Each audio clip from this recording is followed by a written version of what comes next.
Imagine being so paralyzed by social anxiety that you do anything to avoid a conversation. Pretending to be busy, staring at your phone, avoiding eye contact, like your life depended on it. I used to be that person, so scared of meeting anyone that I'd go out of my way to blend in the background. But inside, I was lonely and desperate for connection. Fast forward to today, I face so many situations most people would run from. I've had guns pulled on me, knives, the cops called on me, and I came out on the other side not caring what anyone thinks. And in this video, I'm going to show you how to break free from caring about other people's opinions without having to risk your own life to get there. So before you can conquer your fear of rejection, you have to understand the cycle of rejection so you can know when it's happening. So step one is the fear of taking action. Step two is attempt and failure. And step three is avoidance. This is the constant cycle that most people go through. Starting off with number one, and that is the fear of taking action. People are afraid to take the action that will then result in the rejection. So usually what happens is, someone will have some idea. We're just going to bring up dating because it's something that's really simple.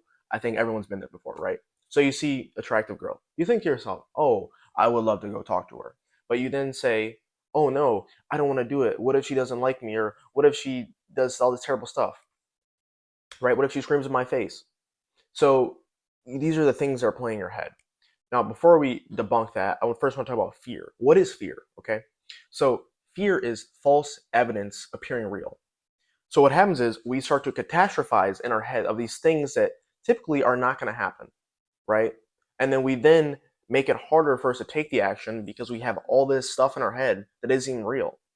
Fear is, best way I can explain it, it's like we think that fear is like an ocean, but when you actually step into it, it's just it's just a pond. What I mean is, it's always way worse in your head than what it actually is. So next time you see yourself catastrophizing, take a step back and say, hey, is this realistic? For example, for me, right? I used to be terrified to knock on doors. Until I started doing it eventually, and I actually had the numbers to support it. It's like, okay, I literally talked to 1,000 people in 3 months, and of the 1,000 people I spoke to, I got yelled at one time. One time. That's less than 1%. So that means most people are cool. So then what I'm saying is fear is not real. Don't listen to it. So what happens is after you get over the fear of taking action, you're like, you know what? I am afraid, but I'm going to do it anyway. If you got through step one, congratulations. Because usually what happens after that is you attempt it and you fail. Because what happens is, right? So let's say you go to ask out the girl, right? She tells you no. You then start to think, oh my goodness, when I ask out girls, they say no. And you then start to have this negative feedback loop. So even though it is like a numbers game, I hate to say that with like people, like specifically with dating specifically, but if you think about it, I don't care if you're the ugliest guy on planet Earth. If you have a decent personality and you just try to do like simple things like smile and ask questions, and you talk to 100 girls, one of them is going to tell you yes. It's like, it's not that hard. So, but what happened is, you ask with a girl like maybe one time, right? She says no. Then you get into cycle three, this is where it's dangerous. And that is where you get into avoidance. You stop taking the action because you have these negative experiences. Now, this is where most people are. They tried something in the past. They got the result that they did not like. And then as a result, it made them not want to do that because they didn't want to experience it. For example, for me, for the longest time, it was I didn't want to knock on doors because I didn't like when people told me no. Because, the reality is more people, anytime you're trying to do anything, more people are going to tell you no than are going to tell you yes. That's just how society is. If everyone told you yes, it wouldn't be worth doing because everyone would be a freaking millionaire. Therefore, it wouldn't be valued as much. So I digress. But the point is, these are some things that we can prepare for. So just to reiterate, the cycle is the fear of taking action, you attempt it and you fail, and then you then end up in the third bucket, and that is you then are afraid to take said action, right? So after that's happened to you, let's start to debunk these even more. So when it comes to the fear of taking action, number one, starting from the very beginning, fear is just you catastrophizing. So as soon as you stop catastrophizing, you're going to make things not as bad. From there, I also want you to change your perspective before you ever do anything where someone could possibly tell you no.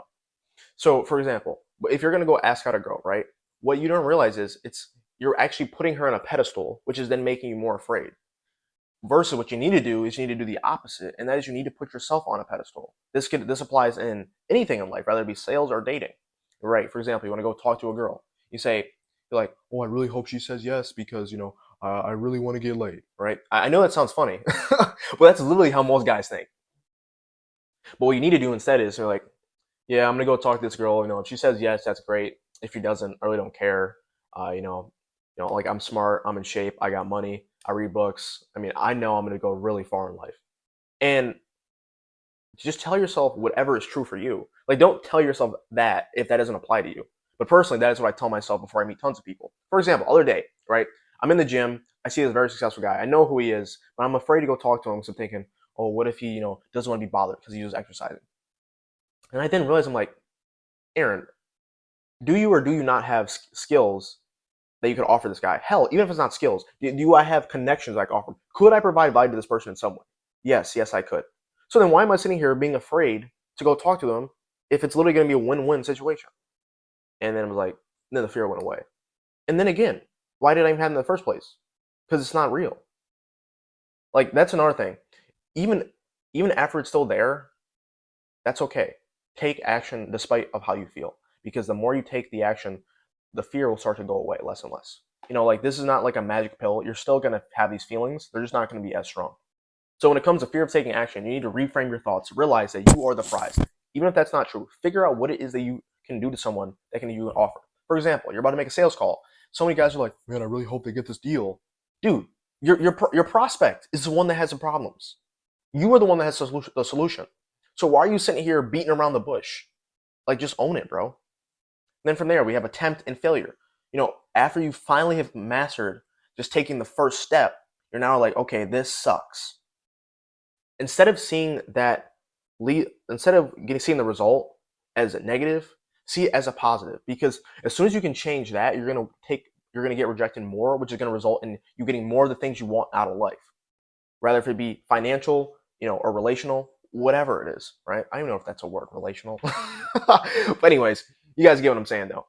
So specifically, how you can overcome the actual fear, because after you start taking the action, right, you attempt and then you fail and you don't like the way it feels. What you can do from there is, instead of seeing it as a failure, see it as a learning opportunity. For example, right, you go and ask the girl out. She tells you no. Instead of saying, oh my God, this sucks. I'm going to end my life. I'm going to die alone. Tell yourself, not everyone's for me. I was happy I went and talked to her. She was actually an interesting person, or I don't like this and that about her. What I'm going to try next time is insert solution. Because then what will happen is, instead of sitting here coming into the victim mentality, you'll start to make these little micro improvements every time.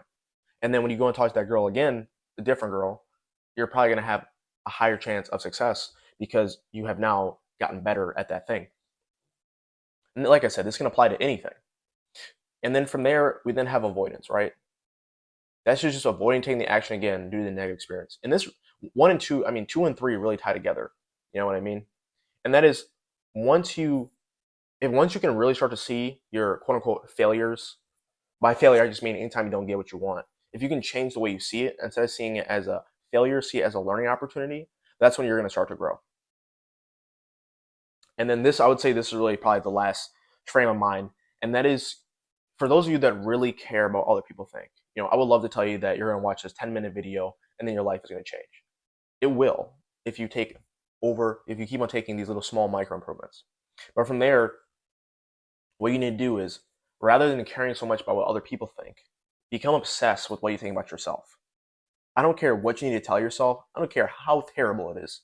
I know all these people are like, you got to get positive self-talk. If you need to tell yourself that you're acting like a biatch and you got to just go talk to this girl, and that's the things you have to tell yourself to go do it, then tell yourself those things. Because what's going to happen is, eventually, you're just going to do it on autopilot and you're not going to need to talk yourself into it. But if you just sit here and you never do it, guess what? You're going to sit here stuck, still wishing you had X, Y, and Z.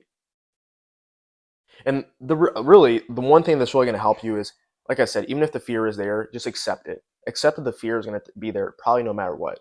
The reality is, rejection proof is kind of a facade. because you will care less and less, but you always will care to a certain degree. And the reason why we even have rejection is because it's a mechanism that's built to keep us alive.